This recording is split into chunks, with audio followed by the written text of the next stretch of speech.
কুয়াশাচ্ছন্ন একটি ছোট স্টেশনের প্ল্যাটফর্ম। ঘড়িতে রাত 12টা বাজার টিকটিক শব্দ হচ্ছে। দূরে কোথাও ট্রেনের শব্দ শোনা যাচ্ছে, কিন্তু অদ্ভুত ব্যাপার হলো কোনো ট্রেন দেখাই যাচ্ছে না। আকাশ স্টেশনের বেঞ্চে বসে আছে। চারপাশে শুধু জঙ্গল আর ঘন অন্ধকার। স্টেশনে কোনো আলো নেই, শুধু আকাশের হাতে থাকা ক্যামেরা আর ফোনের টর্চ। ধুর, কোন স্টেশনে নামিয়ে দিল বাস থেকে? লোকটা বললো এখান থেকে নাকি লোকাল ট্রেন পাওয়া যাবে, কিন্তু এখানে তো একটা কাকপক্ষীও নেই।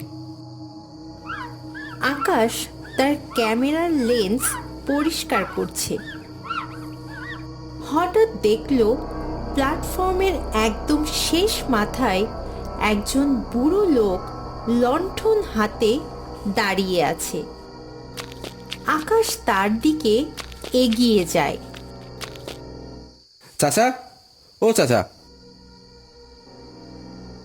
এই স্টেশনে কি ট্রেন আসবে না? আমি তো অনেকক্ষণ ধরে বসে আছি। ট্রেন আসবে বাবা, সময় হলেই আসবে।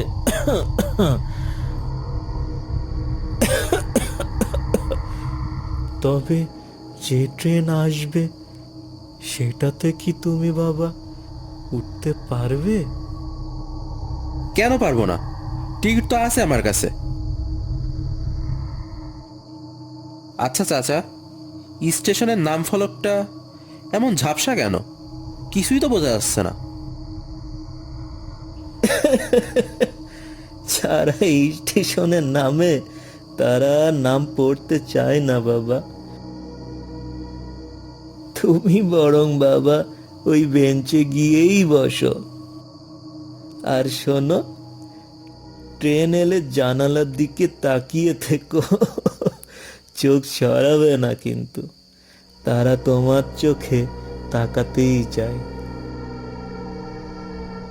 হঠাৎই দূর থেকে একটা নীলচে আলো দেখা গেল।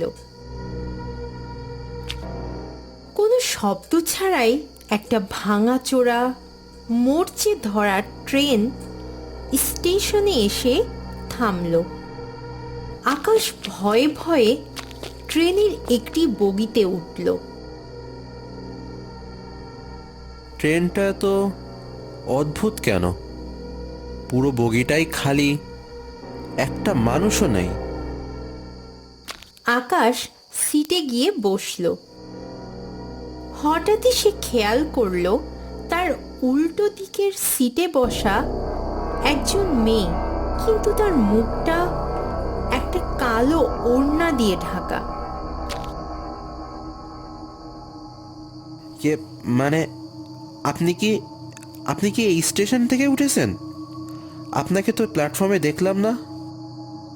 মেয়েটি কোনো উত্তরই দিচ্ছে না। ট্রেনটি চলতে শুরু করেছে, কিন্তু ট্রেনের চাকার কোনো শব্দ নেই। তুমি কি জানো আকাশ, এই ট্রেন কোথায় যায়?